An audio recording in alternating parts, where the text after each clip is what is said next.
সেই দিনের জগৎ শেঠ কারা ছিল, উমিচাঁদ কারা ছিল, মীর জাফর কারা ছিল, তাদের সেই ভূমিকায় আজকে বাংলাদেশের স্বাধীনতার সার্বভৌমত্বকে কারা বিকৃত করার জন্য চেষ্টা করছে, বাংলাদেশ স্বাধীনতাকে ধ্বংস করার জন্য কারা ভূমিকা রাখছে, কারা মীর জাফর, কারা উমিচাঁদ, রায়দুল্লভ, এদেরকে আমাদেরকে চিহ্নিত করতে হবে। আজ থেকে 265 বছর পূর্বে এই বাংলাদেশ তথা এই উপমহাদেশ একটি স্বাধীন সার্বভৌম রাষ্ট্র ছিল। তখন এই বাংলার এই অঞ্চলটা ছিল সুখী সমৃদ্ধ একটি দেশ। আপনারা জানেন, সুলতানি আমলে শায়েস্তা খাঁ যখন এই এলাকার সুবেদার ছিলেন, টাকায় 8 মণ চাউল পাওয়া যেত। আর আজকে 1 কেজি চাউলের মূল্য প্রায় 100 টাকা। কেমন? যদিও আজকের যে সরকার আমাদের মাথার উপরে খরচ চেপে বসে আছে, তারা স্লোগান দিয়েছিল 10 টাকায় চাউল খাওয়াবে এবং ঘরে ঘরে চাকরি দিবে এবং প্রতিটি ঘরে বিদ্যুৎ দিবে। কিন্তু আমাদেরকে সেই কথা, সেই স্লোগান, শুভঙ্করের ফাঁকি আজকে পলাশির এই দিবসকেই স্মরণ করিয়ে দেয়। প্রিয় ভাইয়েরা আমার, বাংলাদেশ এই অঞ্চল এত সমৃদ্ধ ছিল, শুধুমাত্র সোনা রূপা ছাড়া অন্য কোনো জিনিস আমদানি করতে হতো না। সকল সম্পদে ভরপুর ছিল আমাদের এই প্রিয় এই বাংলা। আমাদের এই মাতৃভূমি, এই বাংলাদেশ এত সমৃদ্ধ ছিল, যে কারণে বহির্বিশ্ব থেকে বিভিন্ন কুচক্রী মহল বাণিজ্যের নামে এই বাংলাদেশে প্রবেশ করার জন্য চেষ্টা চালায়। আমাদের তৎকালীন শহীদ নবাব সিরাজউদ্দৌলা, তার আগে ওনার নানা ছিলেন আলীবর্দী খাঁ সহ অন্যান্য যারা শাসকবর্গ ছিলেন, তারা অত্যন্ত দক্ষতার সাথে এই সকল বিদেশি চক্রান্তকে ওনারা রুখে দিয়েছিলেন।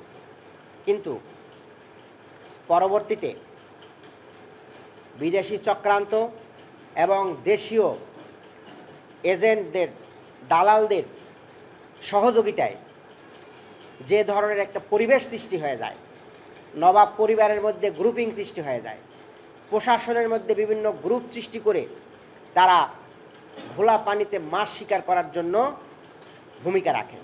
প্রিয় ভাইয়েরা, আপনারা জানেন, সেই ভাগীরথী নদীর তীরে 1757 সালের 23শে জুন যে যুদ্ধটি সংঘটিত হয়েছিল, সেই যুদ্ধে একদিকে ছিল মীর জাফরের নেতৃত্বে 65,000 সৈন্যের একটি বিশাল বহর, আর অন্যদিকে লর্ড ক্লাইভ মাত্র 3,000 সৈন্য নিয়ে সেদিন যুদ্ধে অবনীত হয়েছিলেন। এক্ষেত্রে বলাই বাহুল্য যে 3,000 সৈন্য, তাদের দিকে যদি বাংলার যেই 65,000 সৈন্যবাহিনী যদি শুধুমাত্র থুতু নিক্ষেপ করত, তবুও তারা সেই থুতুর যে স্রোত সৃষ্টি হতো, সেই স্রোতে ভেসে ভাগীরথী নদী দিয়ে পাড়ি দিয়ে তারা বঙ্গোপসাগরে দিয়ে পড়তে বাধ্য হতো। কিন্তু সেদিন যে ষড়যন্ত্র এবং চক্রান্ত হয়েছিল, একদিন ছিল আন্তর্জাতিক চক্রান্ত। আপনারা ইতিহাসের বই যদি পড়েন তাহলে দেখতে পাবেন সেখানে উইলিয়াম ওয়াটস নামক একজন বিদেশি চর একটা গুরুত্বপূর্ণ ভূমিকা রাখেন। আর তাদের সাথে যুক্ত হয়েছিল বাংলার মানুষের মধ্যে লুকিয়ে থাকা যারা মোনাফেক, তারা ছিল কে? জগৎ শেঠ, তারপরে ছিল কে? রায়দুল্লভ, মানিকচাঁদ, কেমন? আর আপনারা যার নাম অত্যন্ত ঘৃণাভরে স্মরণ করেন, সে ছিল মীর জাফর। তার সাথে যুক্ত হয়েছিল নবাব পরিবারের সদস্যা ঘসিটি বেগম গংরা। এরা সবাই মিলে একটা ষড়যন্ত্রের জাল বুনন করে এবং সেই জালে শুধু নবাব সিরাজউদ্দৌলা শাহাদাত বরণ করেন নাই, এই অঞ্চলের কোটি কোটি মানুষের স্বাধীনতার সূর্যকে তারা নিভিয়ে দেয়। সেই সময়ে বাংলার জনসংখ্যা ছিল প্রায় 3 কোটি। 3 কোটি মানুষের স্বাধীনতা ছিনিয়ে নেয় গুটি কয়েক ষড়যন্ত্রকারী। প্রিয় ভাইয়েরা, 1757 সালের সেই ভয়াবহ পরাজয়ের পরে মাত্র 13 বছরের লুটপাটের মাধ্যমে বাংলাদেশে সেই সময় 1770 সালে একটা মহামারী দুর্ভিক্ষ আকার ধারণ করে এবং সেই দুর্ভিক্ষে এই বাংলার 1/3 মানুষ না খেয়ে মারা যায়, অর্থাৎ প্রায় 1 কোটি মানুষ সেদিন জীবন দিতে বাধ্য হয়। প্রিয় ভাইয়েরা, শুরু হয় জুলুম, নির্যাতন, নিষ্পেষণ।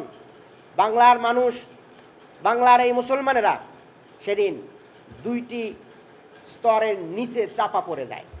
একটা স্তর ছিল ইংরেজদের নিষ্পেষণ, আর একটা স্তর ছিল উচ্চ বর্ণের হিন্দু জমিদারদের নিষ্পেষণ।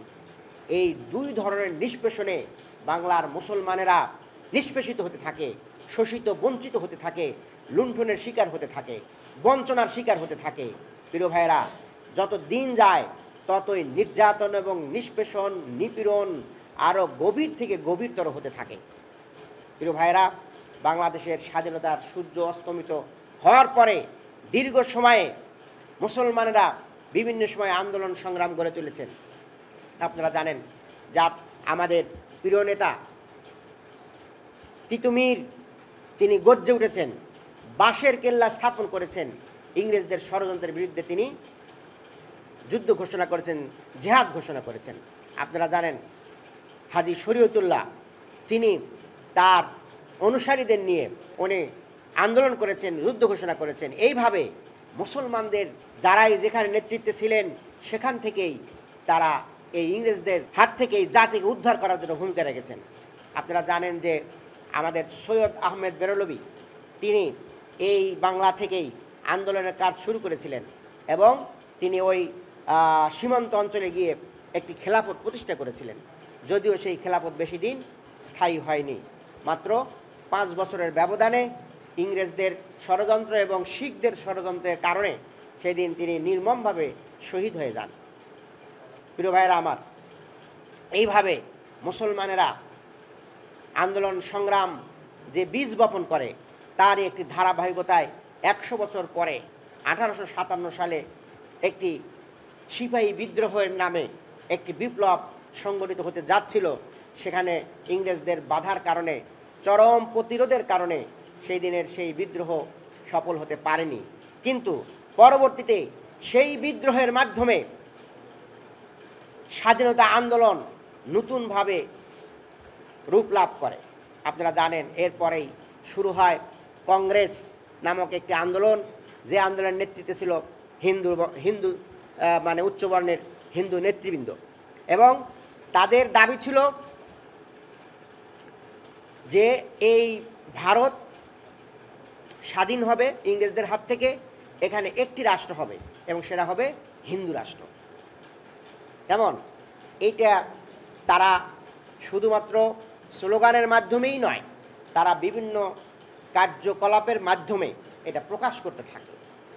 আপনারা জানেন একটা পর্যায়ে ইংরেজরা যখন দেখতে পেল যে এই দেশ স্বাধীন করতে হবে, মানে ছেড়ে দিতে হবে, আর বেশি দিন শোষণ করা যাবে না, তখন তারা বিভিন্ন ষড়যন্ত্র শুরু করে। তার আগে তারা মুসলমানদেরকে আরও কাছে নেওয়ার জন্য বিভিন্ন ধরনের পদক্ষেপ নেওয়া শুরু করে। বিশেষ করে তারা এই বাংলা সহ আসাম এই অঞ্চল মিলে একটি প্রদেশ ঘোষণা করে, একটি স্বায়ত্তশাসিত একটি অঞ্চল ঘোষণা করে। এইটা তারা এজন্য করে, এই অঞ্চল ছিল অবহেলিত কিন্তু সম্পদে ভরপুর, প্রাচুর্যপূর্ণ। এই অঞ্চলের মানুষকে কিভাবে এগিয়ে নিয়ে যাওয়া যায়, এই জন্য তারা এই অঞ্চলকে একটি স্বায়ত্তশাসিত একটি প্রদেশ হিসাবে তারা ঘোষণা করে। এই রেজাল্টটা যাচ্ছিল মুসলমানদের অনুকূলে। এই অঞ্চলটা ছিল মুসলিম প্রধান এলাকা, সেজন্য সেখানকার আমাদের এই উপমহাদেশের হিন্দুরা এরা সহ্য করতে পারেনি। তারা চিন্তা করলো যে মুসলমান লাভবান হয়, এই কাজ করা যাবে না। তারা তখন বলল যে বাংলাকে ভাগ করা যাবে না। না, বাংলাকে আমরা এইভাবে এক হতে দেব না। অর্থাৎ পশ্চিম বাংলা, পূর্ব বাংলা এটা আলাদা ছিল, আলাদা থাকতে হবে। বঙ্গভঙ্গ রদ আন্দোলন মানে করতে হবে, এটাকে পার্টিশনকে ডিভাইডেশন করে দিতে হবে, পার্টিশনকে উঠায় দিতে হবে। এইটার জন্য তারা আন্দোলন শুরু করলো এবং সেই আন্দোলন এই যেনতেন আন্দোলন নয়, ভয়ঙ্কর আন্দোলন শুরু করলো, আত্মঘাতী আন্দোলন শুরু করলো, যেখানে সেখানে লর্ডদের, বড় লর্ডদের গাড়ি উড়ায় দেওয়া শুরু করলো বোমা মেরে। কেমন আপনারা আজকে মুসলমানদেরকে যে চাপানো হয় মুসলমানরা সন্ত্রাসী জাতি, মুসলমানরা এই করে সেই করে, কিন্তু আপনারা যদি দেখেন গোটা পৃথিবীর ইতিহাস পর্যালোচনা করলে দেখা যায় এখানে যারা এই সকল আত্মঘাতী এবং সন্ত্রাসমূলক কার্যক্রম যারা করেছে তাদের মধ্যে হলো ইহুদিদের অবস্থান সর্বোচ্চ, এরপরে হলো খ্রিস্টান, এরপরে হলো হিন্দুদের ভূমিকা কম নয়। তারাও সেই সময়ে আজ থেকে 200 বছর আগে সেই সময়ে তারা বড় বড় মানে বিস্ফোরণমূলক ঘটনা ঘটিয়ে ইংরেজদেরকে বিব্রত করার জন্য তারা ভূমিকা রেখেছে। প্রিয় ভাইয়েরা, এইভাবে মুসলমানদেরকে কোনোভাবেই মাথা উঁচু করতে তারা দিতে চায়নি, যেমন একদিকে ইংরেজরা, অন্যদিকে হিন্দুরা এই কাজে ভূমিকা রেখেছে। আজকে আমরা 266তম বর্ষে আমরা বাংলাদেশের ইতিহাস আমরা কি দেখতে পাই? যে দেশ একসময় প্রাচুর্যে ভরপুর ছিল, এই দেশের নাম ছিল হলো মাছে ভাতে বাঙালি, কিছুদিন পরে আবার হলো ডাল ভাতে বাঙালি। কিন্তু আমাদের জন্য খুবই দুর্ভাগ্যের বিষয়, ভাতও আমাদের নাগালের বাইরে চলে যাচ্ছে, মাছ তো কল্পনাই করা যায় না। প্রিয় ভাইয়েরা, ডাল, চাল, আলু যেগুলো ছিল আমাদের মাটি থেকে উৎপন্ন যে ফসলগুলো আমরা অনায়াসে করতে পারতাম, খুব সহজলভ্য ছিল, সেই আলু আজকে 60 টাকা 70 টাকা কেজি, ডাল আজকে আমাদের নাগালের বাইরে। প্রিয় ভাইয়েরা, এটা কেন হচ্ছে? এটা হচ্ছে হলো সেই 23শে জুনের পরবর্তীতে ইংরেজরা যেভাবে লুটপাট করেছিল, এই দেশের সম্পদগুলো ব্রিটিশে পাচার করে দিয়েছিল, সেই লুটপাট, দুর্নীতি এবং পাচারের কারণে সেই সময় যেভাবে দুর্ভিক্ষ এসেছিল, আজকেও যারা ক্ষমতায় আছে তারাও ঠিক ওইভাবে লুটপাট এবং পাচারের মাধ্যমে এই দেশের সম্পদগুলোকে বিদেশে পাচার করে দিয়ে বেগমপাড়া তারা গড়ে তুলছে। প্রিয় ভাইয়েরা, আপনারা দেখছেন আমাদের সেনাবাহিনীর যিনি কিছুদিন আগে প্রধান ছিলেন, সেই আজিজ কেমনে হলো, কাদের ছত্রছায়ায় সেই আজিজ তার সম্পদ মানে লুণ্ঠন করলো। আজকে সরকার বলতেছে আমরা তাদেরকে আইনি আশ্রয় নিয়ে আসবো। আজকে বেনজিরের গল্প কাহিনী আজকে প্রতিদিন বের হচ্ছে পত্রপত্রিকায়, বিভিন্ন মিডিয়াতে বের হচ্ছে।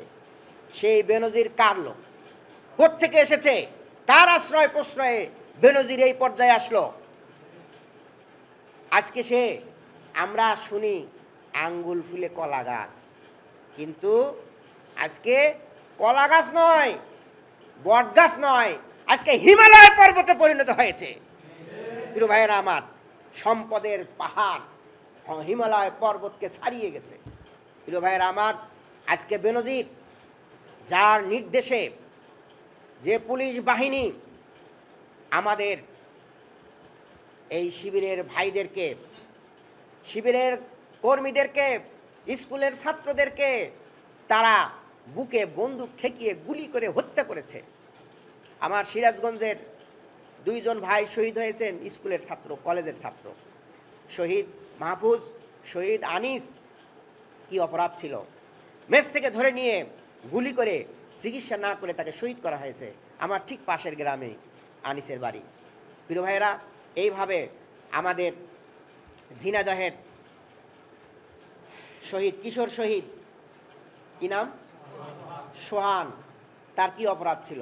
এগুলো এই বেনজিরদের আশ্রয় প্রশ্রয়ের নির্দেশে আমাদের ভাইদেরকে শহীদ করা হয়েছে, অসংখ্য ভাইকে পুঙ্গ করা হয়েছে, গুম করা হয়েছে। প্রিয় ভাইয়েরা, এই বেনজিররা তখন আওয়ামী লীগের সম্পদ ছিল, আজকে যখন বদ হজমে পরিণত হয়ে গেছে। কি বলেন? আজকে যখন বদ হজমে পরিণত হয়েছে তখন তারা আর আওয়ামী লীগের লোক নয়। এই ধরনের লোকদের লুটপাট এবং শোষণ জুলুমের কারণে বাংলাদেশ আজকে তলাবিহীন ঝুড়িতে পরিণত হয়েছে। প্রিয় ভাইয়েরা, আপনারা গত কয়েকদিন আগে যে কোরবানি লক্ষ্য করেছেন, গত কয়েক বছরের তুলনায় এবছরে কোরবানির পরিমাণ খুবই কম। যে মানুষ নিজে কোরবানি দিত তিনি আজকে ভাগে কোরবানি দিচ্ছেন। যারা একাধিক কোরবানি দিতেন তারা কোনো রকম একটা কোরবানি দিয়ে তারা আল্লাহর কাছ থেকে পানা চাচ্ছেন। প্রিয় ভাইয়েরা, কেন দিতে পারছেন না? মানুষের হাতে টাকা নেই। মানুষ যেখানে ব্যাংকে টাকা রাখার পরে নিশ্চিন্তায় বাড়িতে ঘুমাবে, আজকে সেই ব্যাংকগুলো আজকে কি নিরাপদ? কোনো ব্যাংকই আজকে নিরাপদ নয়। এমনকি বাংলাদেশের প্রধান ব্যাংক যেটা বাংলাদেশ ব্যাংক থেকে তার টাকা চুরি করে নিয়ে যায়, এটার কোনো হদিস পাওয়া যায় না। কোনো ব্যাংকে আজকে টাকা রেখে নিরাপদে ঘরে ঘুমানো যাচ্ছে না। আপনার কালকে টাকা দরকার, সেই টাকা তারা দিচ্ছে না।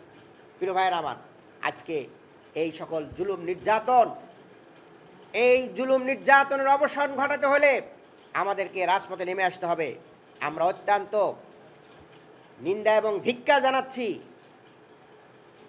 মাত্র কয়েকদিনের ব্যবধানে আমাদের প্রধানমন্ত্রী ভারতে 2বার সফর করেছেন, আপনারা খেয়াল করেছেন? এই সকল সফরের লক্ষণ কি? এই সকল সফরে গিয়ে তিনি কি করছেন বাংলাদেশের মানুষকে তিনি সেটা জানাচ্ছেন না। বাংলাদেশের মানুষকে তিনি ঘুমের মধ্যে রেখে একের পর এক চুক্তি করে যাচ্ছেন এবং এই চুক্তি হচ্ছে দালালি চুক্তি, দাসখতের চুক্তি। এই চুক্তির মাধ্যমে তিনি ভারতের কাছে মাথা নিচু করে দিয়েছেন। আমাদের স্বাধীনতার সার্বভৌমত্ব এখন আমরা অর্জন ধরে রাখা আমাদের জন্য খুবই কঠিন ব্যাপার। আপনারা দেখেছেন কয়েকদিন আগে তিনি যে গেলেন, সেখানে উনি 10টা চুক্তি এবং সমঝোতা করেছেন। তিনি করেছেন বাংলাদেশ এবং ভারতের মধ্যে ডিজিটাল পার্টনারশিপ। কেমন? অর্থাৎ আমাদের ডিজিটাল এই পার্টনারশিপের মাধ্যমে যে চুক্তি করেছেন, এই চুক্তির মাধ্যমে আমাদের কোনো নিরাপত্তা নেই, আমাদের ফোনের কোনো নিরাপত্তা নেই, আমাদের ইন্টারনেটের ইমেলের কোনো নিরাপত্তা নেই। আমাদের সব কিছুই আজকে ভারত হয়ে তারপরে বাংলাদেশে আসতে হচ্ছে। অর্থাৎ আমি কি বলছি কোনোটাই আর গোপন নেই।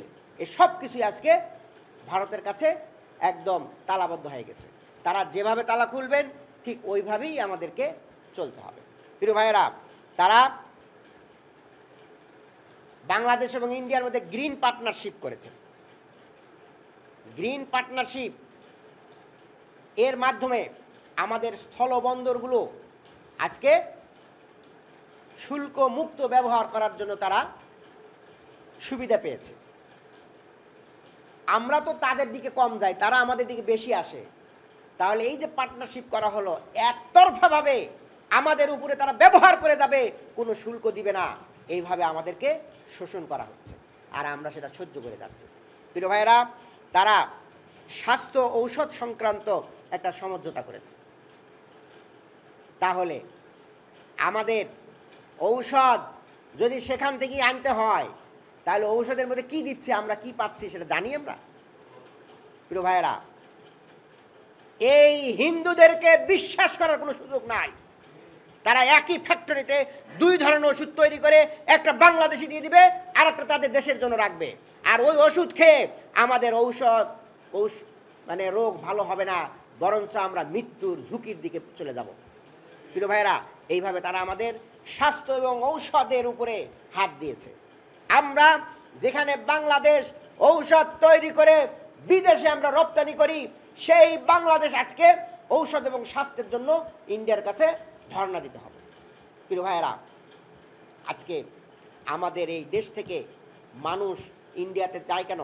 চিকিৎসার জন্য যায়, এবং সেখানে গিয়ে কোটি কোটি টাকা আমরা রেখে আসতে বাধ্য হই।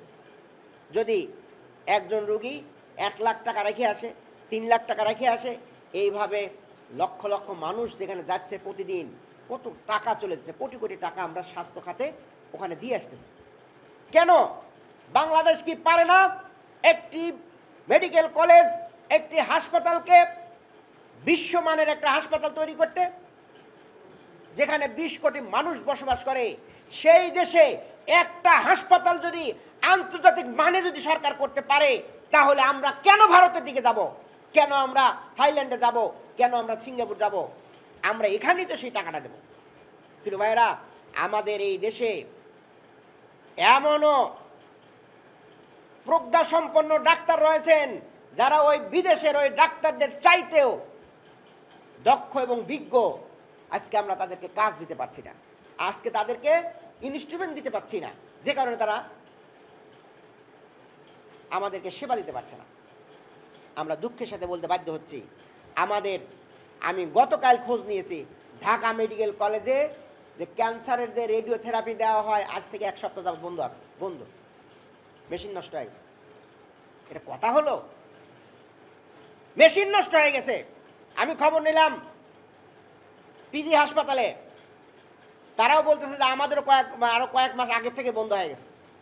কিন্তু ভাইরা, কোথায় ঢাকা মেডিকেল কলেজ, পিজি হাসপাতাল বন্ধ থাকে, সরকারের মন্ত্রীরা কি করে, সচিবরা কি করে? তারা মোটা অঙ্কের টাকা নিচ্ছে, বাংলাদেশের মানুষের কোনো সেবা দিতে পারছে না। কেন পারছে না? দেখার কেউ নেই।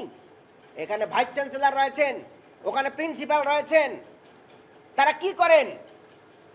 প্রিয় ভাইরা, আজকে আপনাদের সামর্থ্য আছে, আপনাদের চিকিৎসার জন্য সিঙ্গাপুর চলে যাচ্ছেন। আপনারা দেখছেন কয়েকদিন আগে ওবায়দুল কাদের যায় ট্রিটমেন্ট করে আসলেন। কেন আপনি যাবেন? আপনার দেশের হাসপাতাল বাদ দিয়ে আপনি কেন সিঙ্গাপুর যাবেন? প্রিয় ভাইরা, আজকে যদি বাংলাদেশের মানুষের প্রতি দরদ, মায়া, মমতা থাকতো, তাহলে অবশ্যই একটা হাসপাতালকে আন্তর্জাতিক মানে করতো। আমরা প্রয়োজনে ইন্ডিয়াতে যে টাকা দেব, সেই টাকা আমরা এখানে দিতাম। প্রিয় ভাইরা আমার, আজকে তারা চুক্তি করেছেন এবং তাদের কাছে পাঠিয়ে দেন। আপনার এখানে কিছু করা লাগবে না, আপনার কিছু করতে হবে না, সব ইন্ডিয়া পাঠিয়ে দেন, আমরা সব ব্যবস্থা করে দেব। প্রিয় ভাইরা, আজকে ডাক এবং টেলি যোগাযোগ ইন্ডিয়া এবং বাংলাদেশের মধ্যে চুক্তি হয়েছে। অর্থাৎ আপনি কি বলতেছেন, কি পাঠাইতেছেন, এই সব আমাদের সাথে চুক্তি করেন। এগুলো আপনাদের এত মাথা ব্যথা করার দরকার নাই। আমাদের মতো প্রতিবেশী থাকতে আপনারা কষ্ট করবেন, এটা হয়? ডাক টেলিযোগাযোগ নিয়েও তারা চুক্তি করেছেন। তারা চুক্তি করেছেন বাংলাদেশের রেল সংযোগ নিয়ে। বাংলাদেশের রেল কিভাবে চলবে সেটা বাংলাদেশের মানুষ সেটা চিন্তা করবে। কিন্তু ভারতের কেন মাথা ব্যথা? মাথা ব্যথা এই কারণেই, তাদের ওখান থেকে 7 সিস্টারে যাওয়া দরকার। কি বলেন? 7টা রাষ্ট্র আছে, সেখানে যাওয়া দরকার। ঘুরে যেতে অনেক টাকা লাগে। কেমন? ভারত দিয়ে ভারতে যাইতে অনেক টাকা লাগে। তারা ওদিক দিয়ে কলকাতা দিয়ে ঠুস করে বাংলাদেশে ঢুকবে, ঢুকে 7 সিস্টারে যাবে। এক্ষেত্রে টাকা দিতে চায় না, ফ্রি যেতে চায়। আমরা দয়ালু মানুষ, কেমন? আমরা যদি তাদের একটু ফ্রি দেই, কয়দিন আগে শোনেন নাই ফেনী নদীর পানি তারা পান করবে, এটা কি আমরা দিতে পারি না? কত মায়া আমাদের প্রধানমন্ত্রীর, কত মায়া। যেখানে ভারত আমাদের গঙ্গার পানি শুকিয়ে গোটা পশ্চিম এবং দক্ষিণবঙ্গকে মরুভূমিতে পরিণত করেছে, আর কত মায়া, ফেনী নদীর পানি তারা একটু পান করতে চায়, দয়া পরবশে দিয়ে। ঠিক আজকে রেলকে আজকে তারা উন্মুক্ত করে দিচ্ছে, চুক্তি করতেছেন, সমঝোতা করতেছেন। বাংলাদেশের রেল মন্ত্রণালয়ের সাথে ইন্ডিয়ার রেলের সাথে তাদের চুক্তি হয়ে যাচ্ছে। তারা 7 নাম্বার যেটা সমঝোতা করেছেন, সমুদ্র বিষয়ক গবেষণা। বাংলাদেশকে আল্লাহ রাব্বুল আলামিন তার অসীম করুণায়, মহিমায় বাংলাদেশের জন্য বিশাল সমুদ্র এলাকা তিনি দিয়ে দিয়েছেন। আজকে আমরা সেটা রক্ষা করতে পারছি না। আজকে ইন্ডিয়াকে ডেকে আনতেছি, এখানে গবেষণা করতে হবে, এখানে গবেষণা করে নিয়ে নেন, সব কিছু যা আছে নিয়ে নেন। আজকে গবেষণা, সমুদ্র গবেষণা নিয়ে ইন্ডিয়ার সাথে চুক্তি করছে। দুর্যোগ ব্যবস্থাপনা এবং প্রশমনে তারা ইন্ডিয়ার দুর্যোগ ব্যবস্থাপনার সাথে চুক্তি করেছে। এত শত বছর চলে গেল, বাংলাদেশের মানুষ সিডর কেমন ঘূর্ণিঝড় মোকাবেলা করলো, সেখান থেকে তারা উদ্ধার পেল। আর আজকে এই ঘূর্ণিঝড় ডিজাস্টার ম্যানেজমেন্টের জন্য ইন্ডিয়ার সাথে চুক্তি করতে হচ্ছে। তাহলে কোন ক্ষেত্রটা বাকি থাকলো? মাথা নত করার আর কি বাকি থাকলো? তারা মৎস্য সম্পদ উন্নয়নে বাংলাদেশের নামই তো মাছে ভাতে বাঙালি, সেই দেশের মৎস্য সম্পদ উন্নয়নের জন্য তারা ইন্ডিয়ার কাছে ধারণা দিয়েছে। মৎস্য সম্পদ উন্নয়নের জন্য তারা সমঝোতা এটা আগেই করছিলেন, ওটা আবার নবায়ন করলেন, নতুন করে নবায়ন করলেন। তারা এখানেই শেষ নয়। বাংলাদেশের যেটা অহংকার ছিল, বাংলাদেশের সেনাবাহিনী ছিল গৌরব উজ্জ্বল একটি নাম, যে সেনাবাহিনীকে দেখে ভারত থরথর করে কাঁপত। সেই সেনাবাহিনীকে ধ্বংস করার জন্য এবার তারা চুক্তি করেছে বাংলাদেশের সামরিক প্রশিক্ষণ একসাথে হবে, ভারতের সাথে মিলে ঝিলে সামরিক প্রশিক্ষণ দিতে হবে, যাতে আগামী দিনের মাথা উঁচু করার মতো যে সকল অফিসার্স যারা আছেন তাদেরকে আগেই ডোজ দিয়ে দিবেন, ভিটামিন দিয়ে দিবেন, ঠিক আছে, কি বলে টিকা টিকা দিয়ে দিবেন। এবং সেই টিকার রিয়াকশানটা হবে উনি যখন সেনাবাহিনীর উপর পর্যায়ে চলে যাবেন, মেজর জেনারেল হয়ে যাবেন, তিনি যখন সেনাবাহিনী প্রধান হয়ে যাবেন, ওই টিকা তখন সক্রিয় হয়ে যাবে। প্রিয় ভাইয়েরা, এইভাবে আজকে সামরিক খাতকে তারা ধ্বংস করার জন্য আমাদের সাথে ভারতের একটা চুক্তি করে দিয়ে আসছেন। প্রিয় ভাইয়েরা, আমরা আজকে বলতে চাই, আপনি কি করেছেন, কি চুক্তি করেছেন সেটা ওপেন আলোচনা করুন, সংসদে আলোচনা করুন, জাতিকে জানান আমরা এটা দিয়ে আসছি। আপনাদের যদি বুকে সাহস থাকে জনগণকে অবহিত করেন, সব গোপন রাখেন কেন? আল্লাহ রাব্বুল আলামিন অবশ্যই সব কিছু জানেন এবং সঠিক সময়ে এগুলো মানুষের সামনে ওপেন করে দেবেন ইনশাআল্লাহ। জাল হাক ওয়া যাহাকাল বাতিল ইন্নাল বাতিলা কানা জাহুকা। অবশ্যই এদের পরাজয় হবে, সত্যের বিজয় হবে ইনশাআল্লাহ। সংগ্রামী ভাই এবং বন্ধুগণ, প্রতি বছর পলাশী আসে, পলাশী চলে যায়, এখান থেকে শিক্ষা নিতে হবে। কি শিক্ষা নেব আমরা?